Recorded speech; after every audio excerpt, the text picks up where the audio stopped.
All right. Ladies and gentlemen, boys and girls, children of all ages, welcome back to another episode of Always Almost There, Day After Show Live. We are here today to talk about the fact that they played the ending of Into the Mist last night. The pod gets results.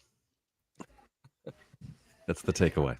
Yeah. So Jive missed. We're gonna talk about it again when we go through the show. But like, off the top of your head, like, how are you feeling the day after getting the ending of Mist?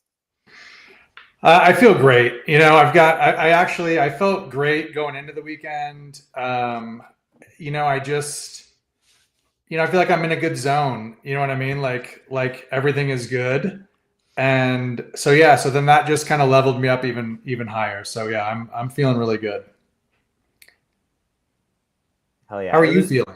I'm feeling great. It was a hell of a weekend. Great to spend it with you guys. You and Kev, not Neil. Sorry, I didn't mean you guys to imply that Neil, right. Came to hang out with his friends. Stoke the flames of my FOMO, please. Yeah, good. They played the ending of Mist, and you weren't there with us. That is true. Although, to be fair, I think it's appropriate that I wasn't there. You guys are more into the unfinished Mist thing than I am. I always just kind of I'm only into it because my friend Jive Goose is very passionate about that issue. Yeah. And I care about him. So I guess you don't care about your friend Jive Goose. I also care about Jive Goose. I'm just saying my presence was not required for this. This is a Jive Goose thing. It wasn't required, but it would have been nice. But I did miss you guys. In any case, I'll be at the next one. Yeah. Oh, you will be? Sure. Can we put that in writing? I don't think we can do that in the medium that we've chosen here with the podcast, but let's talk later. All right. Excellent. All right. Well, we got a great show to talk about last night. So much to go into. I think just overall, like, I loved last night's show. I think maybe as a full show, I prefer night one just on the strength of the set two. But last night's first set was absolutely phenomenal. And then, we got goonsed again in set two. Goons. It's such a good word. Oh, man. Yeah. Any top level thoughts from you guys before we dive in? What I'm thinking happened last night is that they played. They're trying to play a show that feels like one solid great show. For years, we've kind of said that Goose is a one set band or something like that. They finally have achieved a catalog, or at least a list of covers and everything, where they can do these kind of full show performances that feel beginning to end amazing. And I think that's the thing about last night. We're not going to be getting in deep on too many jams on this one. And that's quite obviously where they were going with last night as well. So that is my zoom out of this particular show. It's an amazing Goose show. Definitely worth taking in the entirety of. And then the thing that we typically do on this podcast and get into the minutia of jams is not a thing I think you do when you talk about this show. But there are a couple pieces that we definitely want to talk about. Yeah. Yeah. And I do agree with your assessment of like the whole is greater than the sum of its parts. But an amazing show. B, what about you? Yeah, I would say night one was the night of the big jams. And last night was kind of the night of the micro jam, which, somewhat continues a little bit of a theme, I would say. And I think that's kind of what I was expecting coming into last night. I think that we thought we'd get more songs, mainly because, we expected kind of to get the new album stuff. And I think they wanted to play that stuff, obviously. Well, somebody told me that we were going to get the entire new album last night. And we didn't. Ridiculous. I am upset that we didn't get Iguana, though. I think that's like the main one that they didn't do last night that I felt I wish they had. There was, I think we were talking about B, was it like a 9-minute Rockdale could have been Iguana. There were a couple spots. I think Iguana could have subbed in. Well, let's dive in. We had absolutely flawless weather yesterday. We had a bit of uncertainty on Friday about, is it going to rain? What's going to happen? Yesterday was just sunny and beautiful all day, a little bit warmer. And so, what do you do on a warm summer evening to open the show? Your Direction. Fantastic opener once again. This one getting a nice little jam on it. You pointed out last night be that it was getting dangerously close to being Welcome to Delta Jam for a while. But the last like 2 minutes or so, when they get out of that and go into that like dark and moody space, like that was really cool. And, you know, I'm hoping that, see, again, what I've been thinking about the past couple of days is like, I'm hoping that what we've seen on the last 2 nights is not just like a Colorado special thing. And it's like going to be a continuation on this tour of like, let's do something like this 17-minute Your Direction to open the show, you know, into Torero, for example. You know, there's not even close to a 3-pack to be found here of just like standard songs to, you know, ease in or whatever. But I really, really like this Your Direction to open the show. Yeah. This was my opener call. I think it's just such a really nice groove, and you're right. You know, I mean, great weather. Everybody's, you know, vibes are high from last night. So yeah, I think Your Direction was kind of a no-brainer, and yeah, that was a really nice jam coming out of it. And not to skip too far ahead, because I want to hear your thoughts as well, Neil. But really, the first 3 songs, I think a lot of people, if there were some kind of first timers there, you know, they were probably thinking, oh yeah, this, you know, 17-minute Your Direction, almost 15-minute Torero, and then Media. So I think some people were probably, you know, stunned after that opening set. But yeah. I mean, first time obviously I've seen Your Direction, so I absolutely love the song, and yeah, great little jam to kick things off. Yeah, yep. Neil? People were stunned. They were like, "Where's the flow down? Where's the butter rum?" You know, and just where's the hot tea? Yeah, where's the hot tea? And I think they definitely were trying to go out there and play a show that was unlike any show they've played in Colorado, because they've played a lot of shows in the Denver area since 2021, and you know the set lists start to all look the same after a while, and that, you know, this Your Direction opener and then Torero is them showing a concerted effort to not do that again. So in 17 minutes of Your Direction, so we get another kind of lengthy jam on Your Direction, just like we did in Mexico, and it's good. I'd like to see them do more with the 17 minutes to start the show, but the vibe is just right, and I think it all just kind of fit. And then Torero to follow, excellent. Yeah, I mean, I think regardless of how deep this jam is going, I would much rather them open the show with a 17-minute Your Direction that kind of just does this Delta thing, rather than like, you know, Flow Down, Turn Clouds, Cali Magic. Sure, exactly right. Can we agree on that? We can absolutely agree on that. Yeah, and I guess and Torero and Media as well. You know, just continuing great new songs. You know, again, nothing crazy improv wise. Torero is just, you know, fantastic 2-guitar Goose in this, you know, relatively short jam that we get. And then Media, you know, a little shorter than Boise. Crowd went absolutely nuts, at least in front of us. Like the pit was going insane during like the end of Media. It was a little bit wild. Like, didn't really expect that, especially, you know, because it's still a relatively new song. You know, they haven't played it a ton. But I think that Talking Heads vibe appeals to a lot of people, especially, you know, jam band fans. So people loved it. People love that shit. Mm-hmm. B did not love that shit. You're not a fan of the Media. I think the redone Media is excellent. Yeah. And, you know, jam bands, it can get monotonous. When you have 3 different guys in the band who can sing and offer 3 different vibes inside of a show, that's a really good thing, in my opinion. And I think when you have Cotter singing a song, it really pushes the you know, the concept of what it is that Goose does while they're up there. It is very different, and it's a little jarring sometimes. But I think the jam that came out of this was, I don't know if it's a jam necessarily, it's just like the structure of the song, but I just love the way it hits in a set list. Cool spot for it too, right after the Torero, like little mini kind of dance party, like, but like not the, you know, disco dance party. It's something else entirely, and I like that vibe. Yeah, this is not the Goons. It's not the Goons. We get the Goons later. Yeah, the Goons comes later. Goons. We're just gonna this podcast is gonna become unlistenable because we're just gonna be just doing the Goons thing. Oh boy.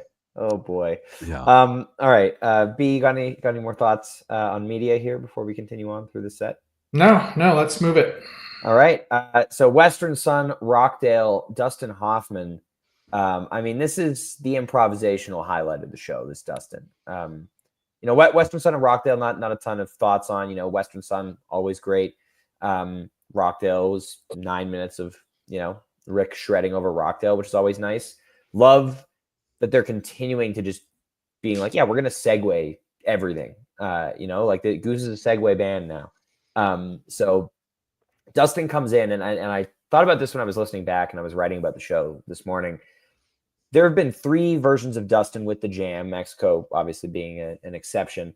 And every single time they've kind of approached that initial funk groove in a different way, which I think is really, really cool, because I think Goose has a tendency to get stuck in a funk groove like that and have a hard time escaping from it. Like I think of something like Tumble, they have a modulation built in, because sometimes they're like, they will do the funk thing for a while and they're like, where do we go? And so the modulation is like, we're going to get out of it. And so I think this Dustin last night, and the way that it kind of just very slowly drifted out of that initial funk groove, and, Peter doing the little Thatch teases in there, right, Neil? And just the way that they were all just kind of like, it felt very relaxed. And again, Cotter, the things that he's doing in this jam, and the flow and like the rolling beat. And last thing I'll say is just, there's that listening from the San Francisco This Old Sea that you haven't really seen as much over the past week. And this jam is a perfect example of that onstage communication that we were like raving about after the first night of tour. But I adore this jam. Yeah, so the only way I would approach this differently is I probably wouldn't say AWS Rockdale Dustin in any kind of trio. Sure. I just think for the purposes of the pod, I guess we should have done AWS Rockdale, but I want to give the last 2 songs their own little. Yeah, because Dustin, Kate Bush, Mist, I think that's a trio. Yes, that flows right segment. Through. So just to kind of I guess piggyback on what you were saying. Yeah, I really like the laid back funk groove that this Dustin Hoffman slides right into. And this one's not as long as the previous 2, but I'll give it my Colorado bias stamp and say that I prefer this one. Yeah, I just feel like this one it's good all the way through. It flows really nicely. Kind of, you said it, Ryan. I mean, it's a really nice groove, and then they take their time and move into something, rather interesting to kind of finish this off. And then, yes, more great segues tonight, and both in and out of Dustin Hoffman are 2 really, really great segues. Mm-hmm. So Neil, you go ahead, and then we'll come back to close out the set. Yes. Yeah. So Western Sun Rockdale is kind of like a head scratcher here. This is when I start to realize that the show that I was expecting wasn't going to happen. I really thought Iguana Song was going to show up in the show. I really thought, at least a small handful of the other songs of the album were going to show up. Give it time. You were very certain. What if you're going to repeat stuff off the album, and like you're not going to repeat like your big hit off the album that you hear in the grocery store? That's surprising to me. That one is a true head scratcher. But okay, so you get the Western Sun, you get the Rockdale. They just wanted to play those songs. They really wanted to play those songs. They like them. And it totally screwed up my fantasy, because I would have played those songs in my fantasy if I had thought that that's the way the show was going to go. In any case, right. Dustin Hoffman, of course, is the highlight. Well, not the highlight of the set, the improvisational highlight of the show, I think, as you said, Ryan. Mm-hmm. And yeah, I love where this goes. The jam that comes out of this feels like it can go anywhere, and I'm excited about kind of more versions of this being played and seeing what happens. It's more than just the funk jam. And I do like this as a springboard for that kind of funk jam a whole lot more than Earthling or Alien. Yeah. And I think this all but eliminates that song. It's going to become a rarity at this point. Guess what they're playing on Tuesday, guys? what are they playing on Tuesday? Earthling or Alien? Yeah, of course, because I've said this. But yeah, I mean, Dustin Hoffman is just such a great song too. Everything about it is so much fun. So Yeah, that's all I got to say about that. yeah. Not Sunset, Dustin Hoffman. That's I just first love time they've that done it like that. they're like writing stuff still to this day. They're just introducing stuff into the catalog that I think enhances the set.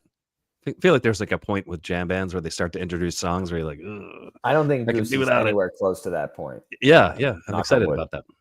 Right. Just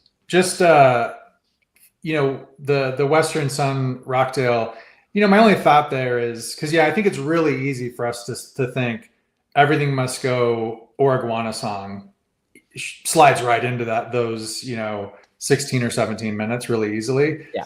But the one thought I'll throw out there is Rick's mom was at these shows, and I mean, I'm just thinking from Rick's perspective, and like if I'm becoming a big rock star and playing these huge shows with all these fans going crazy, and my mom is there. If my mom's got some favorite songs, I'm going to play those songs. So, just a that's a theory. Yeah, always looking out for the moms. Our Jack Goose. He knows. Amazing. All right, B. Nice lady. B, take us through your thoughts on Running Up That Hill and Mist, please. So I really like Running Up That Hill. This is a really cool cover. It ultimately just kind of is going to always come down to personal preference on covers. And this song is in the same neighborhood as Love Is a Battlefield. I mean, they're neighbors, somewhere out there. But I just like this one so much more. So it's just, maybe I have more memories of it, listening to it when I was younger than I do Pat Benatar stuff. But anyway, I thought this fit really nicely in here. And in retrospect, when you look at the end of this set, the Dustin Hoffman Run Up That Hill Mist ending, it fits in there really nicely. This is a really awesome segment of music. So Run Up That Hill kind of simmers way down right after the song pretty much. And then the jam starts up, and I mean, look, I'm going to be honest. It took me a couple minutes there was something familiar for sure, but it took a couple minutes to realize. Well, Kevin and I were like, what? Like, it's not Moby. It's like this 4-chord thing. It's so familiar. We know what this is, but like, we couldn't place it until Garrett sent in a group chat. Like, it's Mist. And we were like, oh yeah. Because they haven't done this jam like that in years. Yeah. Garrett called it immediately. So props to him. And yeah, I mean, it's just a pretty amazing. I mean, look, so let me just talk about the music. This is, I don't know where this is going to slot in on your guys' playlist. But Jam of the year. But I think all this does is show. It makes the case for never leaving this off, doesn't it? I mean, it's so good. Yeah, it's so good, and I feel like the crowd. You know what I mean? Like I think it always kind of surprises me, and I don't know why, but I guess I'm biased over the last few years of being part of these crowds as they grow and being around so many new fans all the time, and so I feel like the overall like crowd's Goose IQ is really high in Colorado, and I think sometimes I forget that. You know what I mean? And yeah, people knew what it was before the vocals came in for sure. And the place was going nuts for it. I mean, I mean, you were also next to a couple of people who were jumping up and down and screaming. And you were also jumping up and down. Yeah. I definitely had to be careful. Yeah. We don't want to get hurt on that slope. But anyway, yeah, super cool thing. Obviously, I love it so much. And after the comments, on the pod from Peter, I mean, I think it makes it kind of a special thing. So yeah, super awesome. I forgot that we were at altitude, and I was jumping up and down for like the entire ending of the Mist, and then it ended, and I stopped jumping, and I like almost passed out. Like, oh, like wait, I forgot. I can't do that for several minutes here. We were okay. Yeah, I love running up that hill so much as well, and I'm happy to see this, kind of come back. We saw this is now the second one of these Stranger Things Halloween covers that has come back over the last couple of shows, or third, sorry, because you spin me around in Vegas. Because all of those got played on Halloween, and then pretty much all of them got at least one other play in November, and then haven't been seen since. So I'm excited to see, that these are, still around, because running up that hill is awesome. Yeah, let's get more Mist endings now. I really love the cover choices so far. This tour, they really are kind of just plucking out the better covers. I mean, there are a couple instances of like not so great things, but you get AEIOU the other night. You get this one. I think these are incredible songs. So this one fits really, really well here. And then, of course, the Mist ending, which it's funny because it's kind of an inside jokey kind of thing, but it incredibly enhances this set. I think it like makes the set. It was such a 100%. brilliant idea. I mean, 100%. that's the best part about it. Like we could talk about like, oh, haha, we talk about, yeah, Susie Q would like a word. But yeah, we can talk about like, sorry, lost my total train of thought with the Susie Q thing. Where were we? How the Mist makes the set. Oh yeah, I mean, it could have just been like a throwaway thing that they kind of did, but I don't know. It elevated everything and made kind of the whole end of set one feel like a really big deal. And the Moby thing, I want to touch on that point because you had brought it up, but there is definitely a Moby vibe to the Mist ending.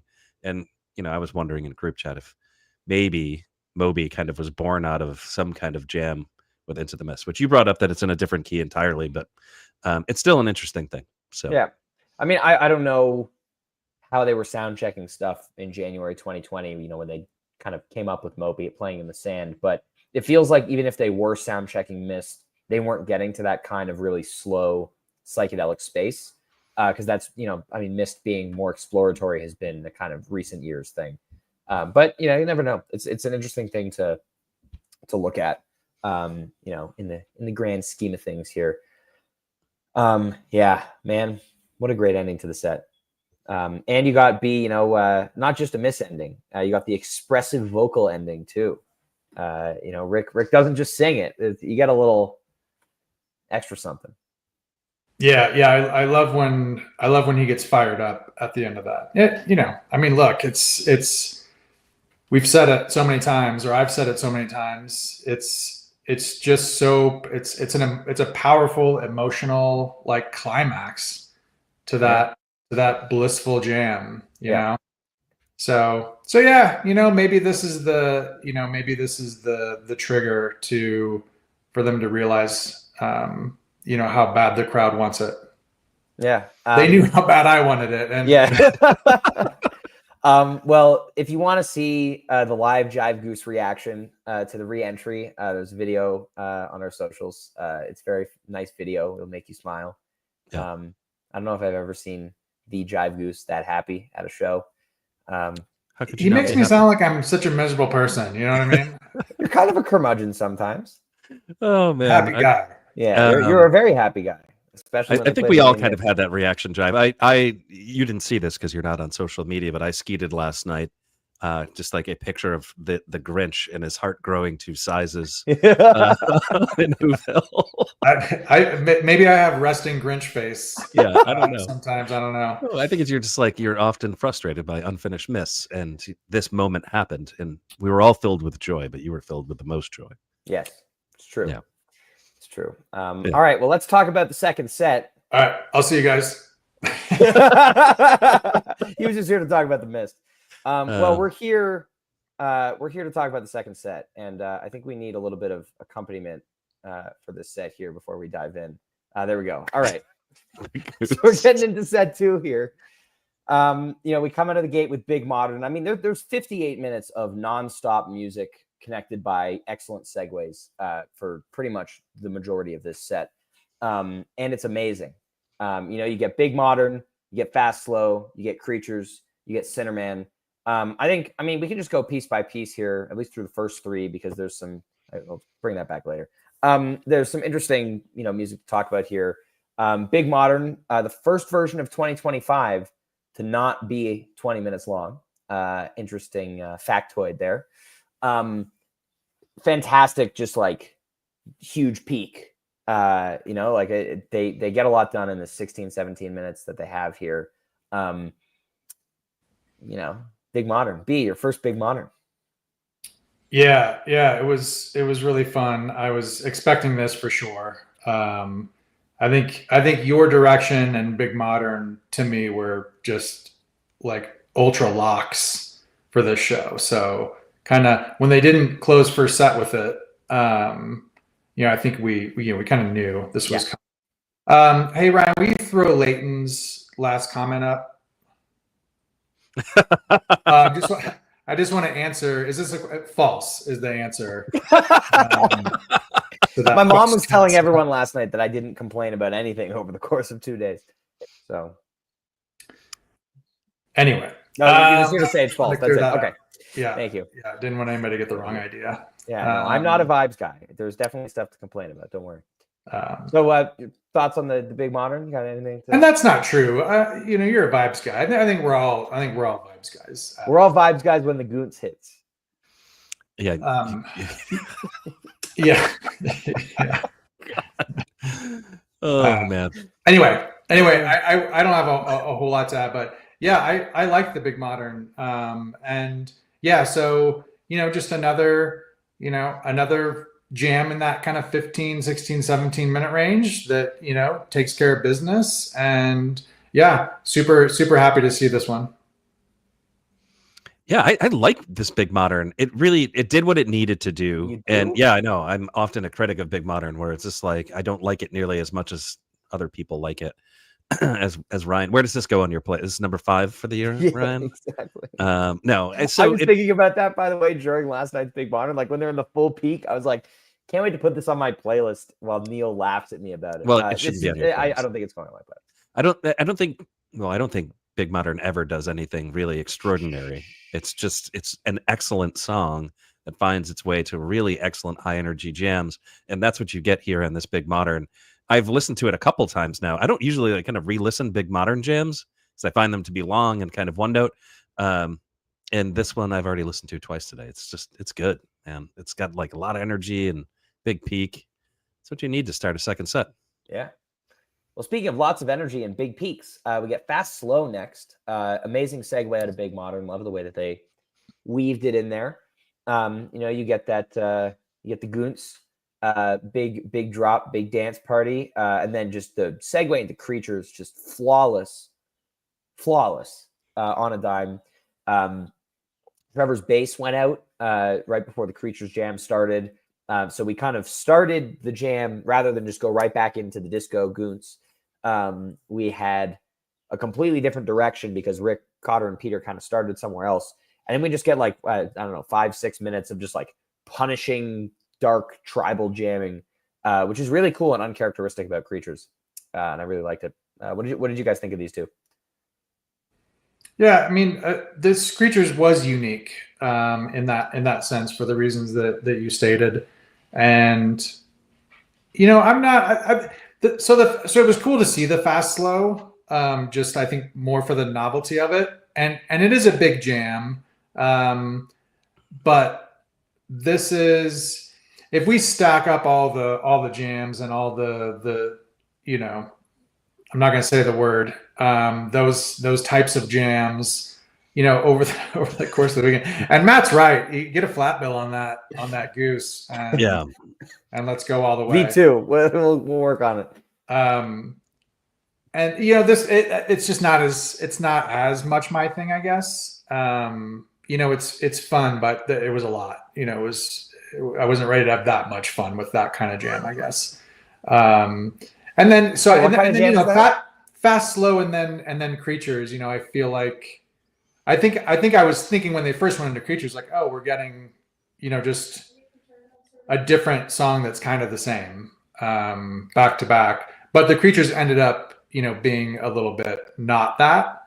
It certainly, at least, at the beginning of the main jam section. So, yeah, I mean, always fun stuff to see live. I mean, just with the lights and, the dance party vibe for sure. What is there a name for the dance party vibe? Oh my gosh, it's on the tip of my tongue. The Goons. You know what's funny? So how the Goons came to be? I was just like sitting there, and I was just like, I need to make a meme for like the Oonts. And do you ever like find there's like a meme out there of like, I took all of the memes and I combined them and put them in AI, and this is the meme that it kicked out, and it's just like a big goose, and it says Goots. Yes. Underneath it. Yes. So I put that in the chat GPT, and then I was like, make me like an Oontsy goose at like an EDM show, and that is what it spit out. The other one is the first one is what it spit out, and then I put it back in, and then it spat that out. And so I think it's I don't know where it came from. It's such a dumb thing, and the meme is so annoying, but I think it has to be a thing going forward. This is what we're doing now. As long as when the Disco Biscuits community finds out about this, they're going to be furious. I haven't been checking socials lately. They're not going to be happy. So, you have to take these Oontsy jams for what they are. They're never going to be an exploration. They're never going to be big improv. It's just a driving jam that is meant to make you dance, which the whole back half of this set is exactly that, in my opinion. Yeah, I mean, it's awesome, man. I love it. And we might get tired of it eventually, but if they choose their spots with this, it's great. And if they learn how to improvise within that structure and kind of take it a bunch of different places, that's going to be really exciting for everybody. Mm-hmm. And the Creatures that follows, thematically, it is meant to follow that vibe of the fast, slow. And the really interesting thing I found about that Creatures was when they drop into the jam section, they go right back to what they were doing at the end of Fast Slow, in my opinion.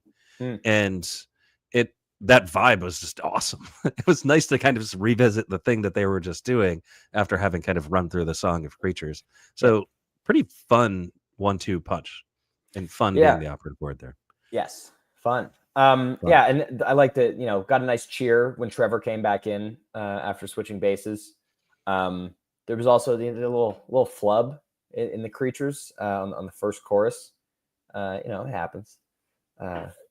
But and then you get the Sinnerman.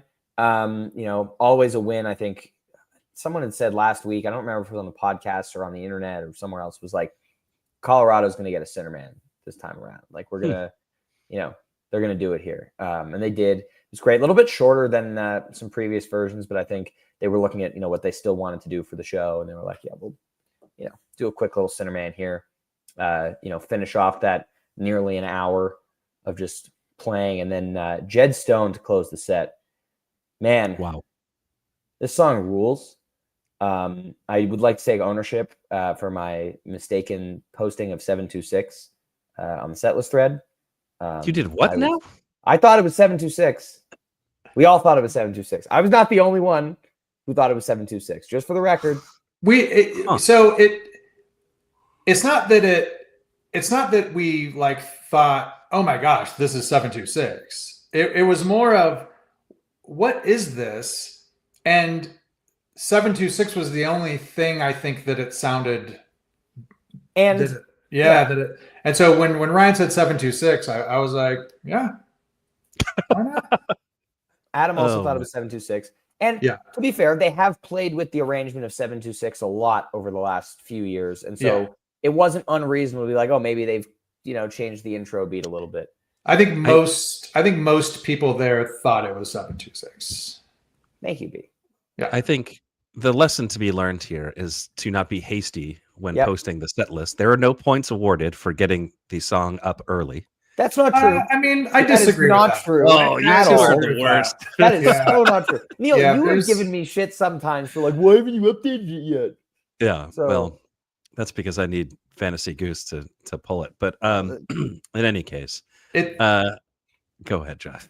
No, I was just going to say, I mean, there's, I think Ryan especially always wants to be, quick on the trigger to to compete with, some of the legends out there. Oh, Brad Solari, we're talking about? At least I know the difference between Travelers and Seekers.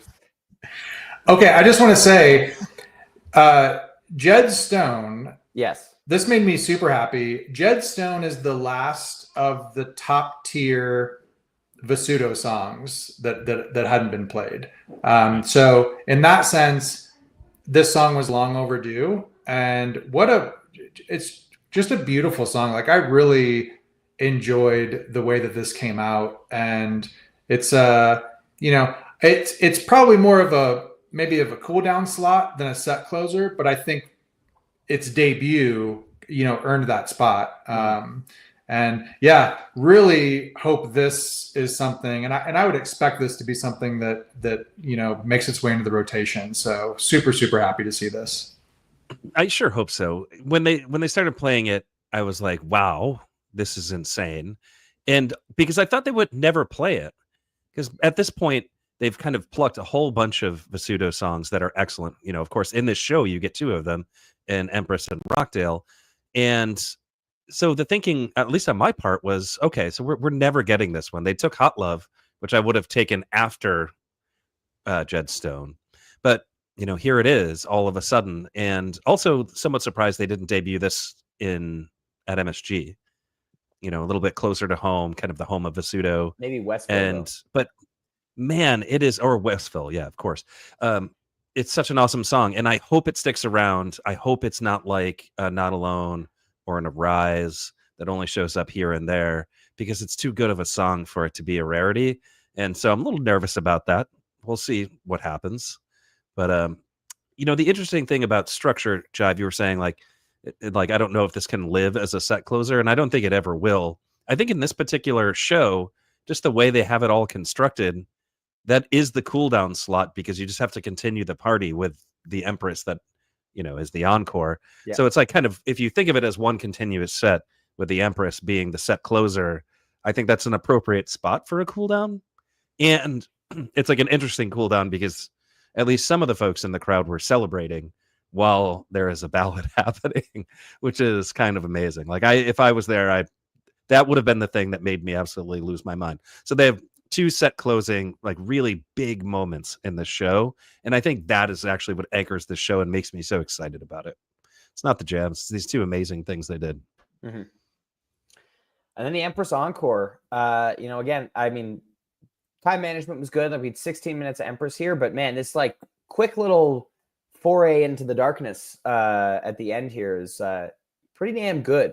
Would like to see them explore that space or something similar, within Empress later in the year. This was a pretty, actually decently long gap since the last Empress. Longest in the song's history. There we go. Not played since Mexico. 11 shows there. So crazy to think about that. But yeah, I think Empress has kind of been weird for a long time about like what they can do improvisationally within it, and when they do. So would love to see more stuff like this happen. And we saw it, Neil. You and I saw it in Portland last year when they did that kind of like dark jam for a bit. So yeah, I would love to see more stuff like this come out. Yeah, not much to add. I mean, it's an Empress Encore, and I like to see them take a little twist on it. Nothing too crazy here. And I was also surprised that they played this in this show. This is another one where I was just like, if you asked me before the show, I would have said, and I did actually say this to Brad Solari, they are absolutely not playing Empress tonight. And of course, they went ahead and played it. What kind of noob would have taken it off their picks after having it on Friday? Yeah, I'm that guy. Nothing is predictable about this band right now. Yeah. Nothing is predictable about this band. They have so much stuff, and they keep introducing stuff, right? So now you have Jed Stone. It's another new thing. And historically, what Goose has done is like every third show, it's the new stuff. And now you just don't know. Sometimes there are gaps, and sometimes there are not. Like, I can't believe they've gone now 5 shows without playing Give It Time. Or they will have gone 5 shows when they play it at the very next show. And that's amazing to me. So yeah. Set lists are super unpredictable now, man. Yeah. And so Thatch was on the list as the encore, with Empress closing the set. So, but to your point, Neil, about the, closing both sets with something special. I like that story better. So so I think this worked out, the way they did it. Would I have preferred the Thatch? So then the decision backstage, Right. after Jed was, Thatcher Empress. And so, yeah, I'm probably a Thatch guy. I think, I think Thatch wins that argument for me. But Empress is a great way to put an exclamation point on a weekend. So, in that sense, and I guess my only thought as I think about this is, I think Empress would have been the encore last night because of the rain and everything, and then Arcadia. By last night, you mean Friday? I'm sorry, Friday. It's all melting together, and then last night Arcadia. So just swap the Arcadia and Empress encores, and I think that would have been really cool. But yeah, so we missed out on the Thatch, but we got a nice Empress to close the weekend, which is always just a fun song that everybody really gets into. And so, yeah, good stuff. I mean, it could have been Love Light. It could have been Don't Do It. Yeah. You got an Empress. Could have been a lot of W. things. That's Exactly. a W right Could have been a Floser. Oh, Like we got that at Red Rocks, Yeah. we did that. That was funny though. At that point, that was comical. By the time they did the flows, the only thing worse than that floser was as the encore at Red Rocks was that we couldn't leave. Like you actually couldn't. There was no way out. You know what I mean? You had to wait. You had to stay. Just felt like you were imprisoned. That was it. That whole second set that night, 10-5-23, when we were all together and we were just like dying. Like, it's like, the Labyrinth. Oh, hot tea. Closing the second set. Flow down encore. Like, it's ridiculous. We were there together. We were having the time of our lives. And then they played the next night, so it was okay. All right. Well, that brings us to the end of Colorado Goose for June 2025. Hopefully not the only Colorado Goose of this year. Last year before Fiddlers, Peter said this was their only Colorado shows of the year. It didn't this year. That doesn't mean they're going to play in Colorado again, but right, because logic. Yeah, because logic. Well, that's the end of this episode. Always a pleasure goonsing with you guys. We'll be back later this week. We got 2 days off, and then Goose is back Tuesday night in St. Louis. So the pod will be back, of course. Got a very special event coming on Wednesday afternoon. If you are in St. Louis, watch out for more information coming on that in the next couple of days. Really, really excited about what's going down. Otherwise, gentlemen, enjoy the rest of your weekend, and everybody watching or listening. We will see you later this week. Safe travels if you're on your way home from Colorado. And we'll see you next time. Thanks for tuning in.